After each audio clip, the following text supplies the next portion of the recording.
Okay, now I know some of us were not able to make it for the first half of the day, but if anyone has shown up after lunch, we do have some extra handouts if you need one. One back there.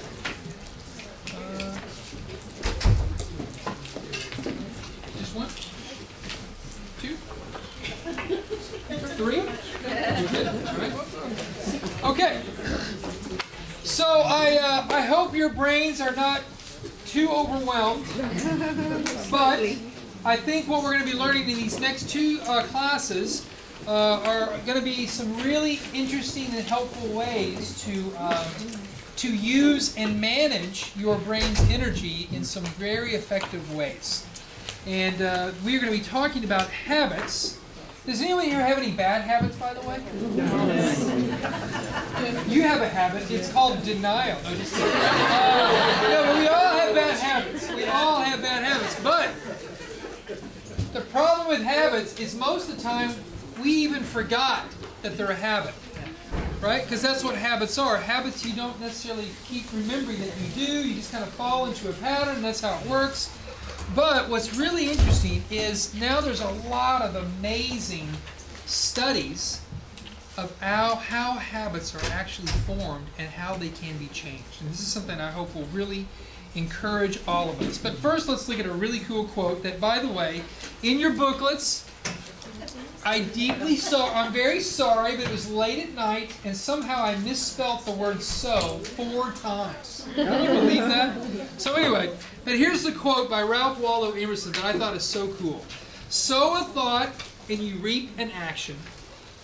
Do you believe that? Yeah. Okay. Sow an action, and you reap a habit. Sow a habit, and you reap a character. Sow a character, and you reap a destiny. Whoa. That is deep. Ralph was onto something. Okay, I like that. And so if we can learn this is obviously something that could really benefit us as disciples. And what I love about this is the more we learn about how the brain works, and even today as we're going to learn about how habits work, the interesting thing is you can see how God designed us to be learners. And ironically, Jesus called us to be disciples. And what are disciples? They're learners. So that's what's so amazing, is all this really confirms how God has designed us and why. Do not conform to the pattern of this world, but be transformed by the renewing of your mind. So if we renew our mind or renew habits, we might actually experience exactly what Paul is talking about. Transformation. Has anyone ever felt transformed? Mm-hmm. It's a good feeling, right? Yep. And that's a feeling you just want to feel once in life, right? Nope. It's a trick question, people. You got to pay attention. We love to be transformed. And hopefully we're never done, right? Because if we really are following Christ, I've got a lot of transforming to look forward to. And if I can learn ways to work with that process, I will gain more and more opportunities to be transformed. And then we'll be able to test and approve what God's will is, His good, pleasing, and perfect will. Now, I want to look at this verse real quickly. This is Matthew 7. And this is Jesus teaching about false prophets. But let's look at how He explains the alarm or the concern we should have about false prophets. First of all, what is a false prophet? What does a false prophet do? Does he tell you horrible things? Sometimes maybe, but often false prophets were people that would kind of tell you things that they would say is very, very important. You need to listen to this. You need to believe this, right? Yeah. But they were false. What they said was really useful was actually not useful. It was dangerous. What they told you was really, really good news was actually kind of bad news that wasn't really going to be beneficial to you. So here's what Jesus says. Watch out for false prophets. They come to you in sheep's clothing, but inwardly they are ferocious wolves. By their fruit you will recognize them. Do you pick grapes from thorn bushes or figs from thistles? And I love how Jesus takes a very serious issue and then just switches gears into common sense. I mean, this is almost funny, right? Asking this whole thing about, is a grape thing going to produce thorns and all that kind of stuff. False prophets, I think, have a lot in common with bad habits. Habits are things that seem okay, may seem helpful, but underneath they are quietly and subtly destructive. And you can almost not even notice it. But notice what Jesus said about false prophets. He said what? Watch out. He said, be aware. Which goes back to the first part of our class today, right? Which is, let's be aware. We need to be able to have good attention and focus on what's going on in our lives, what's going into my mind, all these kinds of things. So this book, The Power of Habit, came out, I think, about 2 years ago. I read it last year. It was one of my favorite books. It is not a Christian-based book by any expression, but he taps into some spiritual, I believe, biblical principles that make remarkable sense. And I want to introduce this one simple idea that he talks about that has been discovered by many, many smarter people than myself that have studied habits. Now, what did I say about lab experiments or research experiments? It's always monkeys, mice, or rats. Okay, so here's the mice. All right, so here's a very funny story. Now, here's how this worked. They would teach these mice to be at the entrance of a maze, okay? But the door of the maze was closed. And when the door opened, a click sound would happen, okay? And when that click happened, the door would open and the mouse would go forward through this maze, right? And the idea was, if he found the exit to the maze, guess what waited for him? Chocolate. Now, interestingly enough, I have a lot more in common with mice than I do monkeys. I'm into chocolate. I can dig chocolate, okay? So they did this over and over and over again, and what they were studying was, how does the mouse learn these new skills? How does he learn how to get through the maze? And what happens in his brain when he does this? So what they did was they started to figure out that habits basically have these three parts. They have a cue. Now in English, in your English, cue means line, right? No, Different not spelling. this one. Not Different that one. spelling. Oh, okay. But cue here could also be like a trigger. Yeah. Is that the same thing? Yeah. Okay, good. All Just right, the spelling. awesome. So, just being careful there. Same I'm sound. trying to know my audience, but apparently I forgot how you spell Q. But anyway, so you got a Q spelled that way, which then and from that cue, you then follow a certain routine that will get you to a particular reward. And obviously, this is what was happening with these mice. There was this cue, which was the click, the door opens, they followed a routine, and what happened? They got the reward, right? And guess what? They got better and better and better at this. But here's what happened in their minds.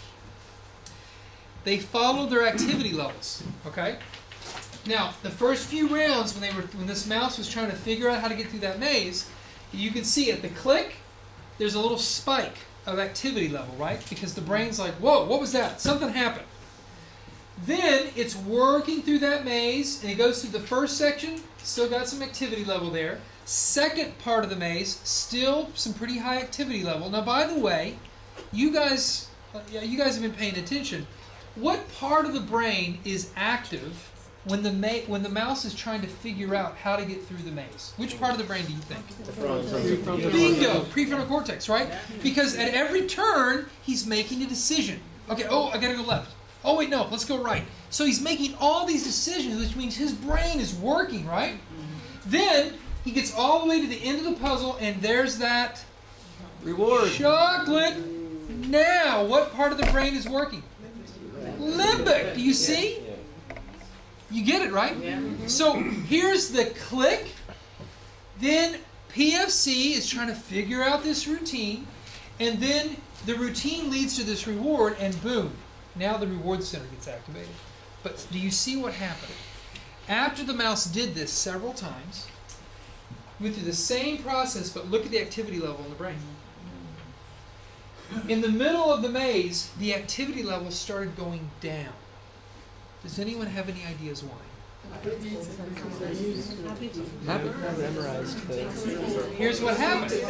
After you learn the routine, I don't need to think anymore. I'm not making, decision left, decision right. I'm not making all those decisions. Now, I have that in my memory now. And where was memory? Limbic system, right? But now it's working memory, which doesn't require a lot of brain activity. So here's what happened, and this is why God designed habits. You knew that, right? God made habits. God made the brain to be capable of developing habits, right? Now, just because God gives us that great and wonderful thing doesn't mean we always do wonderful, good things with that practice, right? Sometimes we take that ability and we go, I want to develop this habit. And we get in a lot of trouble. You know what those habits are called? Sin. Okay. This is a church audience, right? Okay. Yeah, these are called sins, right? So here's the thing. This is how this works. Now here's the sad news. I got some really bad news for you. You cannot kill bad habits. And I'll prove to you why. Who here knows how to ride a bike? Most of us? You do, right? Yeah, Andrew, you had a rough bike ride today, I know. But anyway, so the whole point is you all know how to ride a bike, right? Now, if I asked you, here's what I would like you to do this week. Between this Sunday and next Sunday, and Andy will ask you next Sunday at church service, I want you to, all this week, I want you to work very hard at forgetting how to ride a bike. Okay? Just go do that. False prophet, right? No, just saying. But you get the point, right? You cannot unlearn habits. So that's the bad news. But the good news is you can weaken bad habits by creating and building new habits. And this is really the story of our lives as disciples, right? Is that Jesus called us to follow Him, to learn from Him, so that we can learn all types of new ways and new habits to replace our old ones. Isn't that amazing? This is so amazing. Wow. All right, so here is our habit loop. Now, when you see this cycle, okay, you have the cue, the routine, and the reward. Now, let's just do a quick vote. In this cycle that you see here, these three parts, where do you think is sin?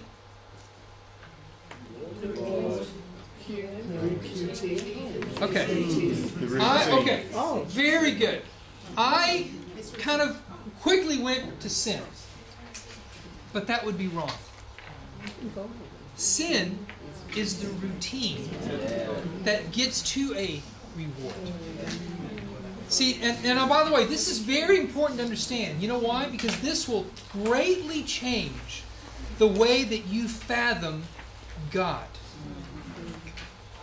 Before I became a Christian, the idea was, oh, yeah, I get that whole Christianity thing. God just wants to take all my rewards, all those things I like, and wants to just cut them all off and say, worship me. That's what He wants. But see, that would be false. Because God wants you to have rewards. He simply wants you to get those rewards in the right way. In the best way. He wants you to get those rewards in the way that has no regret. No remorse. No doubts. So here's the definition that I really, really like. Sin is an illegitimate routine to meet a legitimate reward or need. Sin is an illegitimate routine to meet a legitimate reward or need. That's awesome. I think if we really can take that understanding to heart, we will be so much more effective. And we will come across much less judgmental with people around us. Right? Because obviously, we all get it. And even if people in the world weren't in denial, they would also get it. Sin is bad. We just don't call it sin anymore, right? In the world, we call it mistakes or, poor judgment. We just put funny, softer words on it. But if we're really honest, we would all benefit from understanding, it's sin. But then just because we call it sin doesn't mean we can't, figure this out and understand, okay, what's the cue that's leading you to that routine of sin? And what is the reward that you are getting? Okay? I've worked in chemical recovery now for about 10 years. It has helped me so much become a better disciple. Because people with a chemical addiction, one thing I love to say to, especially adolescents, they love it when I say this. I say, look, I know that you are not smoking pot because it doesn't work. You're smoking pot because it works, right? I mean, are you seriously going to tell a kid, oh, by the way, that stuff doesn't work. It's bad. It's not working. They're like, you kidding me? This works, man. I feel awesome, right? But what we got to figure out is, guess what? The pot is the problem, right? But what you're not understanding is that there are very, very many different ways to get the same kind of reward that you think you're trying to get from smoking pot. With actually no harm to your brain, no destruction of your short-term memory, no shutting down of your emotional system, no delay of your development maturity. All those setbacks that, by the way, you also get with your high, well, you can get those rewards in many different ways if you'd be open to learning something. But you know what? If I can just smoke some pot, I don't need to learn anything, really. In fact, I probably won't be interested in learning things after a while. I understand England is kind of going through the same thing that we're doing in America. There's this whole discussion about pot is so innocent, it's just this new thing. And I'm like, well, look, man, alcohol's been legal for decades, and that's more destructive and has killed more people. So whether it's legal or not is really a moot point. Yeah. But the point is we have to come to people with the idea that, look, whatever you do, it's not what you do that I really care about. It's why you're doing it is what I would really like to have a conversation about. And usually you can have a pretty decent conversation about that. Hopefully. Okay, so moving on. So this is kind of neurologically what happens with habits is that we have our two main brain areas that we've been focusing on today, right? The prefrontal cortex and our limbic system. But when you introduce this incredible system called habit, which God designed, He basically turns off your need for that prefrontal cortex, and now you have this skill or this routine in your brain that you can use very automatically. So the more habits that we have that are healthy actually kind of liberates your prefrontal cortex to be available to do other things, which is basically how we've developed over the thousands of years as human beings. So here's our cycle: the cue, the routine, the reward. And let's just play a game here. So the cue here is stress. Has anyone here felt stressed? I don't know, about 15 minutes ago when Andy made that announcement about the kids, hey, stress, right? What's happening with these kids? Come on, parents, we need some help here, right? There was some stress, right? Now, when you feel stress, you would really like the reward of relief. Yeah. Right?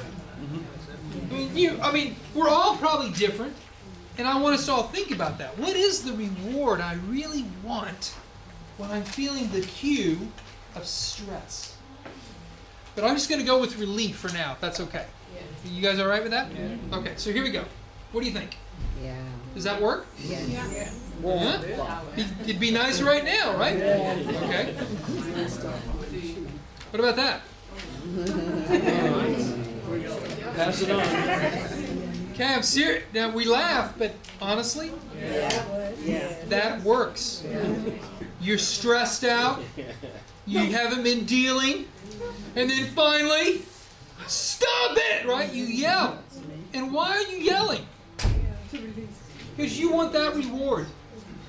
And guess what? Every time you yell, unfortunately, it might work. And heck, if it works once, I'm going to try it again tomorrow. Now, meanwhile, the relationship with my kid is just going down the toilet. But, hey, I'm feeling a lot of relief. See, these are bad habits. These are really bad habits. You guys laugh because you're guilty. This is true. In fact, I got some of that relief last night. It was beautiful. It's better than yelling. It was better than yelling, man. I'll take that. Chocolate flavored yelling. All right, what about this? Yes. See, now this is probably the second sin that I put up here, but see, we look at that and we put it on a sin list. Yeah. And then we start telling people, hey, gossip is bad, it's wrong, it's horrible, it's a sin, man. But when you can talk about it like this, you actually might have a really helpful conversation. So at your job, when you have people that maybe don't always do what they need to do, or they do too much, or they yell too much, you build all that stress with all those different people that you work with, and one way to get relief is to gossip about it, right? And when that friend gossips to you, and then you listen to it, and you're kind of like, that's true. Those people are jerks. Yeah, they're idiots. Yeah, there's this kind of weird satisfaction. But it's a bad habit. Yeah. Because someone is being hurt. Yes, you got your relief, but you got it at the expense of somebody else. See, when you talk about sin this way, I think you actually kind of get it. Instead of dealing with sin with just guilt, look, if I just make you feel guilty enough, right, you'll change. For God so wanted the world to feel guilty. Wow. He gave His only begotten Son. Wait, no, just say. No, that wasn't it, right? Yeah. God loves us. And God wants to love everybody that's in our lives. Yeah. But man, let's love them and try to understand them rather than just, judgment. Okay. I don't know. I'm not on Facebook, but I heard this works. I think, spend a few minutes on Facebook, it'll work. What about this? Do we have any sarcastic people in the room? Yeah, it's hard to admit, but But sarcasm, again, and one of my first supervisors as a therapist, I remember he taught me this one day, and I was like really convicted. And I thought, man, this job might actually help me be a better disciple. Because we were sitting there talking about sarcasm, and some client of mine was, really, really sarcastic. And then my supervisor said, well, David, you know what sarcasm is, right? I'm like, sarcasm? I don't know. What is it? He's like, it's masked hostility. And then I kind of had a little brain spin there for a second. Like, whoa, that's kind of true. So when you're kind of frustrated, irritated, and not dealing with that in a healthy way, that can start oozing out very subtly, like sarcasm. And by the way, can sarcasm be a habit? A bad habit, a painful habit. And what about this one? Ooh, interesting. Ooh, wow. That's a great idea there, I think, right? Yeah. So now here's the thing. Scores. You have to understand this. What sin can give you very quickly, righteousness can give you very slowly. So think about that. Yelling is a very quick routine to get to relief. But prayer may take a little bit more effort. fact, I probably will need to take a breath or two and just kind of slow things down so that I can actually use my mind in the way that it was supposed to be used, right? Take care of myself in the way that God wants me to take care of myself. But bad habits are really easy to start. Good habits, let me take that back. Bad habits are always easy in the beginning, but become harder later on.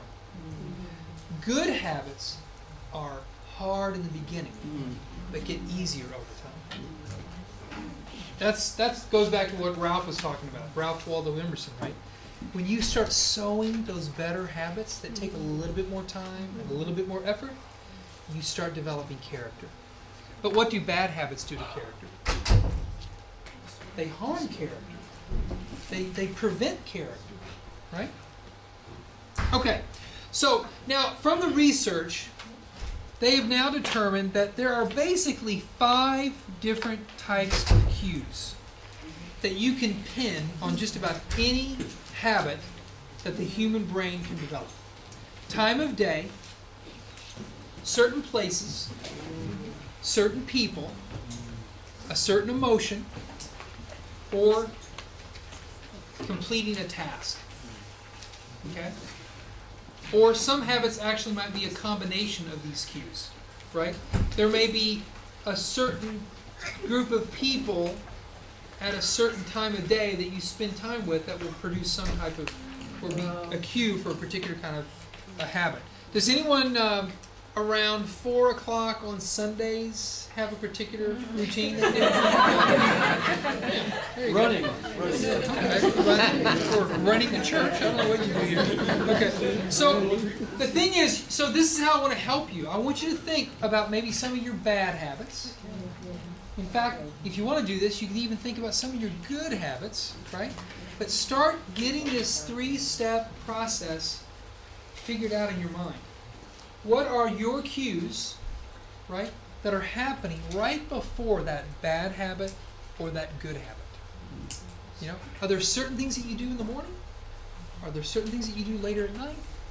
Are there certain things that you do all by yourself at night in front of a computer? I mean, you get it, right? There are certain cues that you've got to pay attention to so that you can be more informed and make better choices.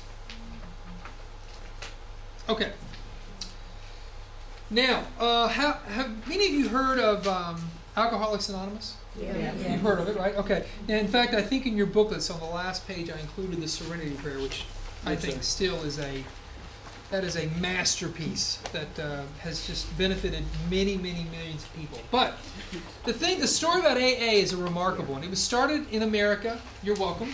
Thank you. Thank you for starting in America. That's my only plug. Thank you, That's Dave. my only plug. Thank you for being American. Yeah. So anyway, it was started in the 1930s. And now before 1930, you have to understand that the only thing we had to do, or could do, to help alcoholics was basically hospitalization, detox, which you may or may not survive, because detox from alcohol is one of the only detoxes that you can actually die from if you're not medically following that really carefully. And of course, at that time, they didn't know as much about detox as they do now. So anyway, so hospitalization, mental wards, like psych hospitals, they'd send you there, or they would send you to the church. Okay? So doctors, psychiatrists, or clergy. And of those 3, they weren't working very well. They were not working. But then suddenly, 2 alcoholics met. Their names were Bill and Bob. Okay? Bill and Bob got together after each of them had their own trials and tribulations with alcoholism. All of them had been through the ringer. One of them had been through hospitalizations, psych wards, men praying over them, all this stuff, all these different things. None of them worked. And then suddenly these 2 men met each other. And they suddenly had a conversation that they had never had before. Because when they were speaking to a doctor, or when they were speaking to a psychiatrist, or when they were speaking to a clergyman, none of those men really understood what they were going through. All they knew is that you needed to stop what you're doing. And I know how you should stop doing what you're doing. But suddenly, when Bill and Bob were talking, they felt something they had never felt before in that conversation. They felt understood. They felt no judgment. And suddenly they realized they were really effectively helping one another. And that was the beginning of an organization that went on and is still going on, saving perhaps millions of lives since its founding. Now, I'm not saying what they developed was perfect, but the program they had was established on biblical principles. Bill, I think it was Bill. Bill was associated with the Oxford group, which was a very, I think, pretty deeply biblical-based movement of Christianity. And so Bill basically took all that he had learned from the Oxford group and basically transformed it into these 12 steps. And each one was a principle based on biblical foundation. Pretty cool, really amazing stuff. Now, as they got started, they were having lots of success, but they were also having people, every once in a while, they would relapse, right? Relapse happens, by the way. Yeah. And when people relapsed, after years and years and years, they started going, you know what? There's a pattern here. There's something similar. Every time these guys go out, or women, we keep noticing there's something's always going on. And what they finally figured out was that there were these very common cues that were preceding the relapse. They went and got drunk again, that led to their reward of whatever reward they were looking for. Well, here were the cues, and these are in your handout. They noticed that a lot of people, before they actually relapsed, they were actually physically hungry. Some of them, maybe worked all day, or just didn't eat enough that day or whatnot, and they were kind of hungry. And unfortunately, guess what? Drinking alcohol can kind of help you stop feeling hungry, right? Or they were angry. They were angry or they were anxious about something, right? And when they didn't deal, guess what? Do you guys know what anger feels like? It's real pleasant, right? No, anger doesn't actually feel good. Isn't that interesting? That when you have anger, it can kind of feel uncomfortable, but the more you don't deal with it, it grows and feels worse, and so it can cause you to start going to stronger routines to get a reward to relieve you from it. So anger was a big one that a lot of these men were going through. Or lonely. Hadn't talked to anybody for a couple days, maybe 3, maybe 4. And that loneliness just kind of built up. What does loneliness feel like? Bad. So when you don't take care of it, when you don't respond to it, it gets worse, and then finally they went to their routine, alcohol. And when you have alcohol, you kind of forget that uncomfortable feeling of loneliness. And then lonely and also bored. Bored was also in there. But you can't say bored because that messes up the acronym. Acronyms are so important, people, okay? You've got to have acronyms, all right? So, lonely or bored, okay? And then finally, tired. They just didn't give themselves a good thing like rest when they needed it. And so they endured, worked hard, handled all that stress, felt like a superhero, and they fell. So this is actually one of the most famous acronyms from AA, HALT, because now the issue was when you're starting to think about alcohol, or if you're starting to think about sin, halt and ask yourself, what cue is going on? You see? So it was actually this wonderful, brilliant way of putting a tool inside their head, a better habit in their head, So that when they started feeling that old routine, like, oh, I want to go do that, or I want to go look at that, or I want to go drink that, every time they had that routine showing up, they could step back one step and go, oh, okay, hold on. What's really going on here? Because I guarantee you, whatever that cue is, God has a really good routine that's better than that.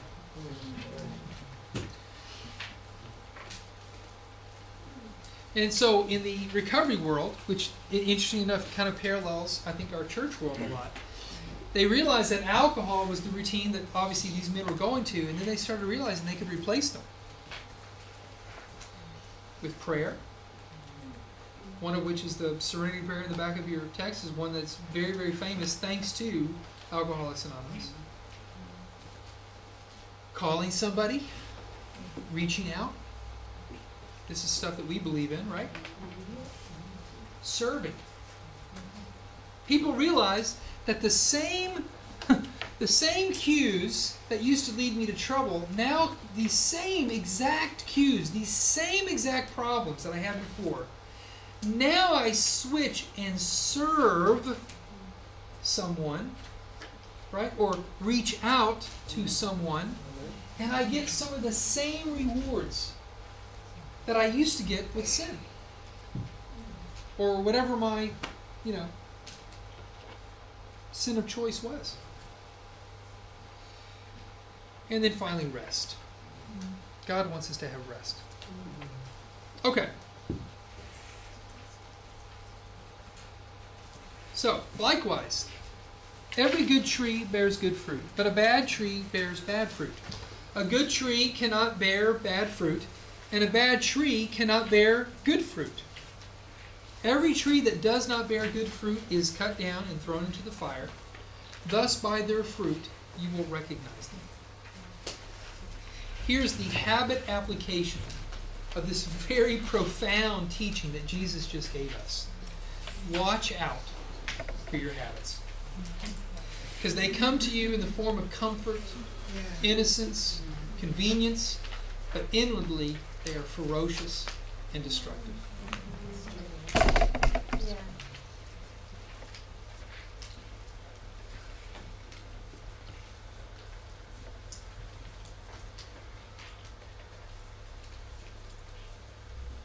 Can I go on?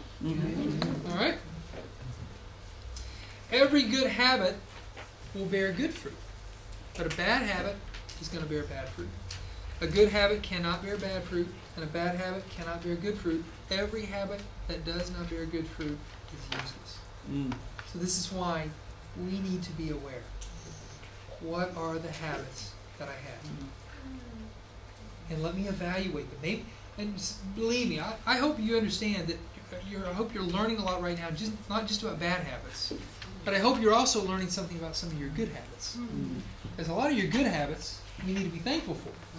But now we need to be even more grateful because we realize, wow, they serve me. These are the habits God wants me to have. They help me. Thus, by their fruit, you will recognize your habits as good or bad. And so ultimately, we've got to think, what is that reward that I get from any particular habit that I'm involved in? Okay, and now I think we are ready for our lesson takeaway. This is the last slide, I think, for this lesson. Find a cue that impacts you. Consider a routine that gives reward that will satisfy you as well as the Lord. That's right. You got poetry. I was in my element when I came up with that. That was pretty fun.